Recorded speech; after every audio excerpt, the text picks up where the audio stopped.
My name is Eleanor Hayes. I am 69 years old, a widow, and I live quietly in Seattle, Washington. For most of my life, I was a wife, a mother, and a bookkeeper at a small supply store. I thought the hardest part of my story had ended when I buried my husband Robert, but I was wrong. The real test came the week after my son's wedding. That morning, when I opened my front door, I saw my new daughter-in-law standing there with a stranger who carried a heavy briefcase. She smiled with politeness, but not with warmth. The man walked straight to my kitchen table and set down a thick folder. Across the top of the first page were the bold words, "Power of Attorney." I did not touch it. I let the steam rise from my teacup and kept silent. My silence unsettled them, but they did not know that silence had always been my strongest weapon. Inside my mind, one truth burned bright. Robert had left me $52 million, hidden in a trust that no one else knew existed. Before his last breath, Robert pressed my hand and whispered, "Do not tell them, not yet. One day you will understand why." Standing in my kitchen looking at that folder, I finally understood. The day my daughter-in-law arrived with a lawyer, expecting me to hand over my life with a pen stroke, was the day my story truly began. If you have ever felt underestimated, overlooked, or quietly dismissed, then you already understand why this story matters. This is not only about money, it is about dignity, patience, and the armor that silence can provide. My husband's final gift was not just wealth, it was protection. And this is the story of how I learned to wear it. The wedding of my only son, Michael, should have been one of the brightest days of my life. I ironed my best navy dress, polished my shoes, and told myself that love would carry me through the awkwardness of being the widow who now walked alone. The church smelled of lilies and floor polish, the kind of shine that turns every step into a whisper. Guests hurried past with gifts and cameras, their laughter rising like music I was not part of. An usher checked his clipboard and guided me to table 14 in the reception hall. When I arrived, I realized I had been placed behind a column wrapped with flowers. The vase in the center was tall enough to block my view of the dance floor. From where I sat, I saw only fragments and edge of the cake, a corner of the head table, the hem of a gown passing by. I told myself a seat was only wood and fabric, not a judgment, yet deep down I knew what it meant. Across the room, Samantha's mother, Margaret, glowed like a queen. She was placed near the cameras, her laughter filling the space as if she owned it. Photographers circled her table. She raised her glass and every eye followed. I lifted my own glass quietly, careful not to draw attention. When the first dance began, the column cut the view completely. I could hear the applause, the music swelling, but I could not see my son's smile. I leaned left, then right, searching for a glimpse, until I gave up and sat straight. Smiling into the flowers felt safer than showing how much it hurt. Later, when it was my turn to give a toast, I kept it brief. I spoke of Michael's first toolbox, and the day he learned to keep the bubble between the lines. The room offered polite claps, nothing more. I sat quickly, relieved it was over. In that moment, I realized invisibility does not always mean absence. Sometimes it means being present but ignored. Many of you watching may know that feeling, being placed just out of sight at a celebration you helped make possible. That night, I chose silence as my shield. I let the cameras focus elsewhere. I smiled, but inside I carried the weight of years, decades of sacrifice, of saying no so that others could say yes. And as I watched the room from behind that wall of flowers, I promised myself one thing. If ever my strength was tested, I would not let anyone reduce me to decoration again. After the wedding, when the noise of celebration faded and my house returned to its quiet rhythm, I thought of Robert. My husband was never a man of show. He measured twice, cut once, and saved the extra nails in coffee tins lined up in the basement. He believed in mending before buying, in saving before spending. Neighbors called it thrift. I called it his quiet form of faith. I still remember the last night he pressed a brass key into my palm. His voice was thin, his body tired, but his eyes were steady. "Keep this safe, Eleanor. Use it when you need to, not when you are begged or shamed. Promise me you will remember that." I promised. At the time, I did not understand what he meant. Days after the funeral, I found the courage to try the key. Behind the pegboard in the basement, there was a panel I had never noticed. Behind the panel, a safe. The key turned with a soft click, and the air that came out smelled of cedar and old paper. Inside were folders, each one labeled in Robert's careful hand: insurance, taxes, pensions. On top rested a blue folder. Inside, a letter. "My dearest Eleanor," it began. "If you are reading this, then I am no longer beside you. I have prepared what I could, and the rest is your judgment. This is armor, not bragging. The pages that followed revealed numbers I had never imagined. $52 million. Decades of savings, investments, and quiet discipline had grown into a fortune. He had placed everything into an irrevocable trust, in my name alone. Clauses strong as steel guarded it.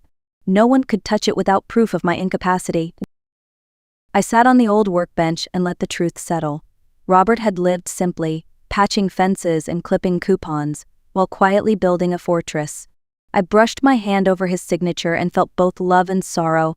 He had kept this secret not to deceive me, but to shield me. His last lesson was written not in sermons but in legal documents. Protection can be humble. Strength can be silent. That night, I returned the folder to its place. I whispered thank you to the shadows and promised Robert I would wear the armor when the day came.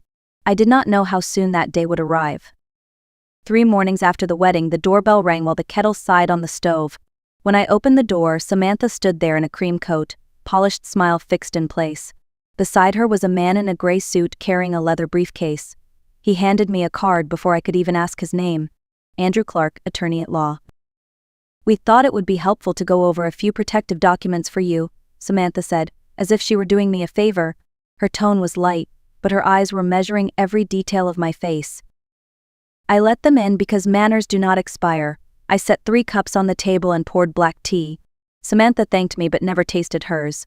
Andrew opened his briefcase and laid out a folder in the center. Across the top, in bold type, it read Power of Attorney and Healthcare Proxy. Mrs. Hayes, Andrew began with practiced confidence, this is a standard set of documents. They allow your son and his wife to assist with financial and medical decisions should the need arise. It is really best practice for seniors who live alone. His voice assumed my agreement. I stirred my tea once, then let the spoon rest. He continued to speak of safeguards, efficiencies, and avoiding confusion. Samantha added that Michael worried about me. She repeated the word worried 3 times, as if repetition could make it true. Her manicured hand rested lightly on the folder. I asked whether they were in a hurry. Samantha glanced at Andrew and answered that they had some time. So I nodded and let the silence fill the room. The clock ticked. The heater exhaled. They began to shift in their chairs. People often reveal themselves when they cannot bear quiet. Andrew leaned forward again. With your authorization, he said, Michael can help streamline payments and investments. This is a burden you should not have to carry. We can even get a notary here today. Today, he said it as though urgency itself were a reason. I lifted the top page and read the opening paragraph. The words were gentle, but absolute. Signing meant stepping out of my own life and handing over the keys. I set the page down and folded my hands. Thank you for bringing this, I said. I appreciate the concern. Before any signatures, I will have my attorney review every line. Andrew's pen paused above his pad. Your attorney, he repeated. Yes, I said evenly. His name is David Lawson. He is thorough. I will call him this afternoon. Samantha's smile thinned. She forced the words of course as if they tasted sour. Andrew closed his folder a fraction and said he admired my diligence. I walked them to the door with steady steps. Samantha touched my arm and whispered, I only want you to be safe. Safety, I replied, begins with a door that locks from the inside. Then I closed the door, leaving their briefcase in the light of the porch, instead of in my kitchen. The following Tuesday evening, there was another knock at my door. When I opened it, Michael stood alone, his jacket too thin for the chill, his car keys turning nervously in his hand. I invited him in. The house smelled of lemon oil and tea. He sat at the kitchen table, the same spot where Samantha and Andrew had sat days before. Mom, Samantha thinks we should get the paperwork done, he began, just to be safe. In case something happens. His words stumbled, careful but unconvincing. He nudged the mug I poured for him but never drank. I asked which paperwork he meant. He lowered his eyes. The kind Andrew brought. Power of attorney. Healthcare proxy. It would make everything smooth. Smooth for whom, I asked. For all of us, he said quickly, though his eyes betrayed doubt. I reminded him that I had balanced accounts for a supply store with more ledgers than this house would ever see. I told him I had handled bills and savings for decades. He nodded, even smiled weakly. Of course you are great with numbers, Mom. This is not about numbers, it is about safety. Safety is a good word? I said. It has many owners. Tell me the truth, Michael. Do you believe I need these papers now? Or are you afraid to disappoint your wife? His hand froze on the keyring. He opened his mouth, then closed it again.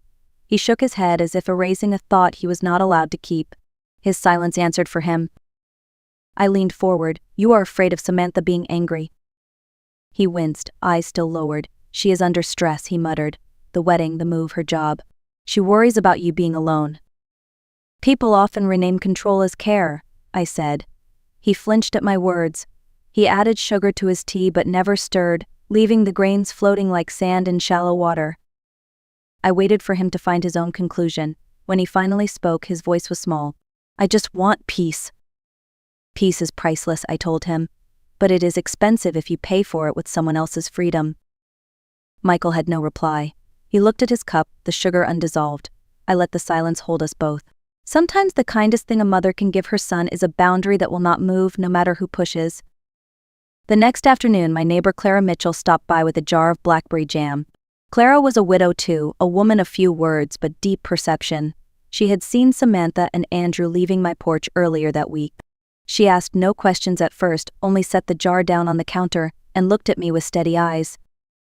I finally told her what had happened, the folder on my table, the talk of safety, the pressure to sign. Clara listened without interrupting.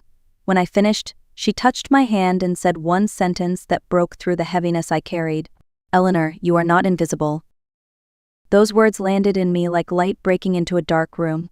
I realized then that silence could protect, but it could also isolate, and I could not fight this battle alone.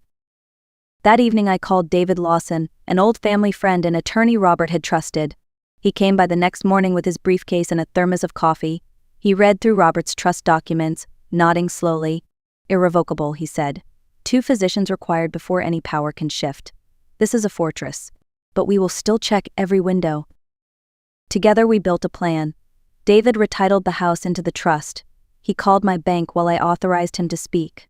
We added voice passwords and required 2 employees' signatures for any change. He created a passphrase for me that would never be written down or shared by email. We reviewed my medical directives. Clara would be the first call if I could not speak. Michael would remain second, but only after Clara. We added a HIPAA release so doctors could speak to her without delay. David leaned back at the end of the day and gave me the sentence I needed most. A signature is a battlefield, Eleanor. Never sign with a shaking hand. I folded his words into my heart like armor. For the first time since Robert's funeral, I felt the ground under my feet was solid again. I would not be tricked. I would not be rushed. My boundaries were clear and they had teeth. A week later, while running errands, I stopped outside the pharmacy to pick up stamps. In the parking lot, I saw Samantha and her mother, Margaret, standing by a white SUV with the windows rolled down. Their voices carried clearly through the spring air. We cannot keep floating balances, Margaret said sharply. The planner wants another payment. The florist says the card bounced. Jenna's husband is asking about the money we borrowed for the venue. It's temporary, Samantha whispered. Andrew said if Eleanor signs, Michael can consolidate everything. We can roll the cards, clear the wedding, pay the retainer. I just need her to stop being difficult. Difficult. That was the word. Margaret clicked her tongue. Difficult is what people call a woman with boundaries. The boutique is behind 3 months. The landlord wants certified funds, and your student loans. They are about to come due again. I stood behind the newspaper rack, hidden but listening. My pulse slowed, not from fear but from confirmation. Now I knew why the urgency. It was not about my health or safety. It was about their debt. Samantha's voice broke. I never planned to beg an old woman. I am not a thief. I just need a door to open. Margaret's reply was cool, practiced. You will apologize, you will smile, you will use the word care. It softens everything. I stepped back quietly, letting their words harden into memory. They did not see me, and I did not want them to. There was no need for confrontation. I had heard what mattered. Inside the pharmacy, the clerk asked if I wanted hearts or flags on my stamps.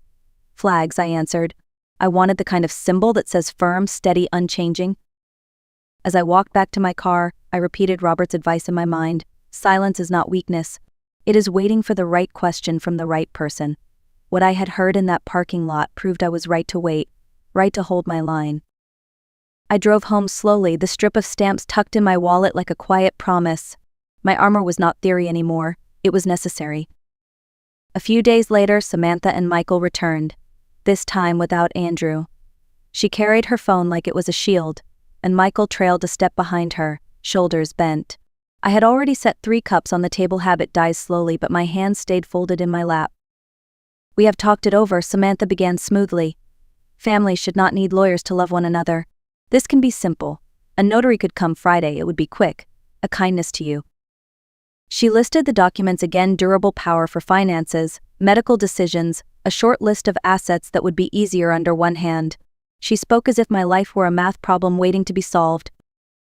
I raised my palm gently, the way a crossing guard stops traffic. Why the hurry? I asked.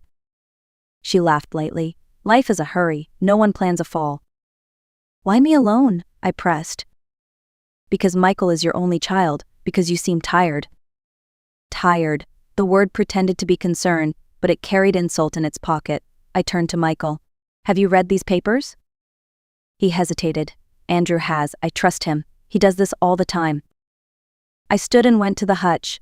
From the second drawer I pulled the blue folder David had labeled. I set it on the table, squared its corners with my fingers, and laid a notary ribbon across the top. Harold provided for me in ways you cannot imagine, I said. You can take care of each other. But I do not need anyone to take care of me. The room went still. Samantha's smile faltered. Michael's shoulders sagged as if a tire had lost its air. I slid a card onto the table. In clean black letters it read, I never sign documents presented without counsel. All communications go through my attorney. Drafts must be provided 48 hours in advance. That is my boundary, I said softly. It is not up for negotiation. Michael looked down at the table. Samantha lifted her cup but did not drink. I held my silence until it grew heavier than any speech. When they finally rose to leave, I walked them out with steady steps. Later belongs to those who respect today, I said as they crossed the porch. The wind lifted the maple branches like small flags. This time I felt their weight steadying me, not pressing me down. The following Sunday afternoon, Michael returned alone.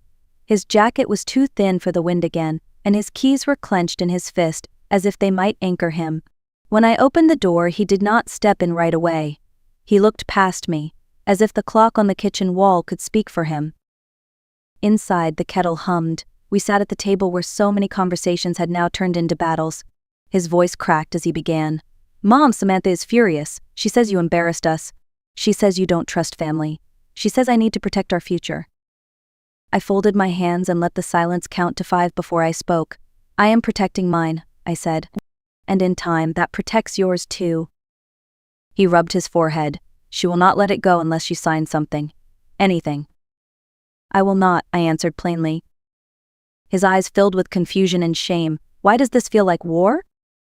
Because peace built on surrender is not peace, I said. You worry about losing face. I worry about losing myself. Losing face can be repaired. Losing myself cannot. He looked up then, truly looked at me. His eyes shone not with anger, but with the fear of a boy who had just discovered the cost of avoiding conflict. She says I'm weak if I don't make this happen. You are not weak for refusing harm, I said. Weakness is knowing a thing is wrong and doing it anyway. He let out a long breath, shoulders sinking. What should I tell her? Tell her the boundary is firm. Tell her I have counsel. Tell her love without consent is controlled by another name. He flinched but nodded. And if she leaves me? Then you will face loss honestly, not by stealing safety from your mother. For the first time in weeks, he reached toward my hand, though he stopped halfway. I wanted to close the distance, but I held my stillness. Boundaries are not just for strangers. Sometimes they are the only gift a mother can give her child. When he stood to leave, the keys in his pocket no longer rattled. His spine was straighter, and though my heart ached, I knew the lesson had finally begun. The following week, I met David Lawson at his office, a small bungalow with lilacs blooming by the porch. Inside, he laid out the final stack of documents like a map. One by one, I signed what strengthened me, the deed placed into the trust, the medical directives updated, the will reinforced with a no-contest clause. A notary pressed her seal onto the pages, each red stamp blooming like a small sun. When it was done, David closed the binder with a quiet satisfaction. Eleanor, you did everything right. People confuse loud with strong. What you did here, that is real strength. I carried the binder home and placed it in Robert's safe. The brass key clicked, steady as a heartbeat. For the first time in months, I felt the house breathe with me. The walls seemed taller, the air lighter. That evening, Michael stopped by again. He looked tired, worn down by arguments I had not witnessed. He sat at the table, silent at first. Finally, he whispered, "Mom, I don't know what to do anymore." I reached for the words I had practiced. "I love you, I will not sign, and I will always answer when you call me with respect." He stared at me, then nodded slowly. Something in his eyes shifted, not victory, not defeat, but understanding. For once, he saw that my refusal was not rejection, it was protection. As night fell, I brewed 2 cups of tea, one for myself and one for Robert's memory. I placed his old plaid shirt on the chair across from me. The fabric still held the faint trace of soap and cedar. I touched the cuff and whispered, "The armor you left fits." The maple tree outside rustled as if in agreement. I understood then that my silence was no longer about hiding. It was about standing tall without shouting. This is what I want you to remember as you listen to my story. Boundaries are not walls that keep love out. They are fences with gates that open only for the right reasons. If this story touched your heart, take a moment to like, share, and subscribe. And tell me in the comments, have you ever had to hold your line, even against people you love? I read every word, and I promise your voice matters here. Because in the end, real strength is not in the noise you make. It is in the steady hand that signs only in the right place.